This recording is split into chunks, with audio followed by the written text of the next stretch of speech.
Kung nakikinig ka, baka isa ka sa mga nawalan ng mahal. Para ito sa'yo.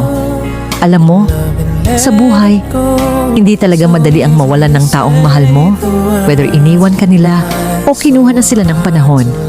Pero tandaan mo, hindi ibig sabihin na wala na sila, tapos na rin ang kwento mo. Love doesn't end just because someone left or passed away. Yung pagmamahal na binigay nila at yung memories na iniwan, magiging parte ng lakas mo habang buhay. Kaya kahit masakit ngayon, use that pain as a reminder na you are blessed to love and be loved. Darating ang panahon, matututo ka ulit ngumiti, not because you forgot them, but because dala mo sila sa puso mo habang humaharap ka sa bagong chapter ng life mo. I'm feeling inside again, 'cause every time I look at you